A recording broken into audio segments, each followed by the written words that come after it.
So it's all confirmed then that Flynn Downs is now a Southampton player, as we said yesterday. So that's, yeah, I've got a bit mixed emotions about that one, really. I think it's a good deal for West Ham. I think it's a good deal for everyone, really. Obviously, if Southampton get their player, the player gets the move that I think is right for him, to be honest. I think that he can flourish there, really. We know that he's going to be a first-team player there.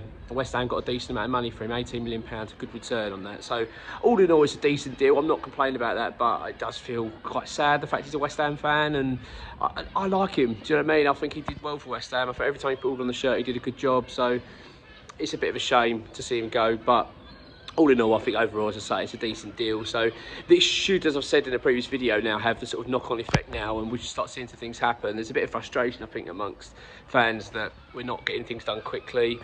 Things have slowed down. So this is just a quick update on that. So Jhon Duran is still the main striker target. The latest we've got from ex-WHU employee is that West Ham are playing hardball on this, really similar to what we did with Kilman. We did the same with Ward-Prowse last summer. So basically, Villa have said that they want £35 million for the player. West Ham have said, well, we don't believe he's worth that much, and we've tried to sort of steer down the sort of incentive route. I have payments based on sort of appearances, goals, etc. And that's the holding up thing. So what West Ham are hoping for is that they're now going to go out, look at other striker options, start possibly tabling some bids, etc., in the hope that Villa will then come back to the table and say, well, I'll tell you what, that let's meet somewhere and get a deal done. But basically, we're playing a bit of poker face at the moment. It's a bit risky because we've seen this happen before as well, where we've been really keen on strikers or on other positions, even so over the years, and then they've ended up going elsewhere. So it's a bit of a risky strategy from West Ham, but that's where we are at the moment. X has stated, though, that he is still our #1 striker target. We are looking at others, Dovert Calvert-Lewin. I don't think West Ham will go for him personally. I think he's got too much of a high injury record. Same with Callum Wilson. Steven Bergwijn, though, of Ajax, obviously former Spurs, that he seems a player West Ham are actually very keen on. I think there's a chance we're going to table a bid for him. He could be the sort of seen as the other alternative. We understand it as well. He'd be keen on a move to West Ham. So there's something could happen with him. That could be the alternative that we see. But as we understand it, Duran is still the #1 target for that position. A few people have asked about the Philogene move, why we were so keen. Then all of a sudden we went really quiet. He's now gone to Villa, obviously leaving Hull, and there was a sort of air of frustration around that, even for myself, to be honest, because I really rate the player, so I was hoping that we'd push forward with that. So it turns out what's happened is that Villa had a buyback clause on the player. He's from Villa anyway, he knows the club, he's got friends there, his family, etc, etc.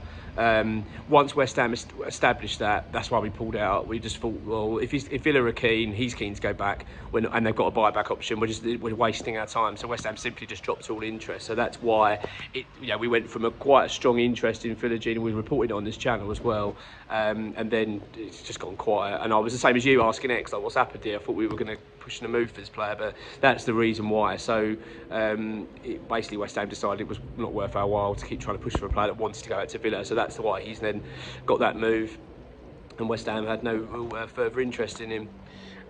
So it looks like the things are going to start moving forward. Obviously, people are asking about the right-back situation as well with Kyle Walker-Peters, Wan-Bissaka. I'm sort of torn, really. To be honest with you, I wouldn't mind us going for Wan-Bissaka, but I think reports are saying elsewhere that a move for Walker-Peters is likely to be an easier route than dealing with Manchester United. I feel like when we've tried to deal with Man United over the years, we've always struggled. Do you know what I mean? We've always had issues.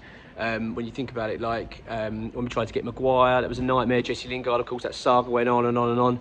I do get the feeling, and obviously Scott McTominay as well, we don't seem to have ever had really made easy dealings with Man United, do you know what I mean? And I get the feeling the club probably are thinking that as well with Wan-Bissaka, thinking, do we want to go down this route?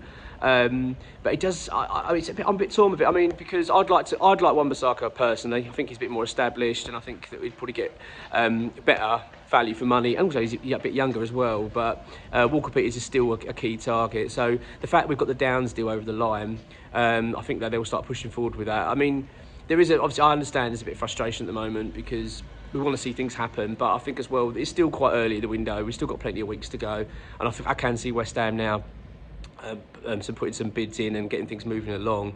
We've got an update I'm expecting later on today, so hopefully we'll get a video out this afternoon or sort of this evening, which will be a bit more comprehensive, a bit more up to date. We are, as I say, I think the ones to sort of possibly keep an eye on now, I mean obviously Duran, as I say, is still regarded as our #1 target. We're waiting for Villa to come back. Bearing in mind as well also with the Villa situation is that Villa need to sell.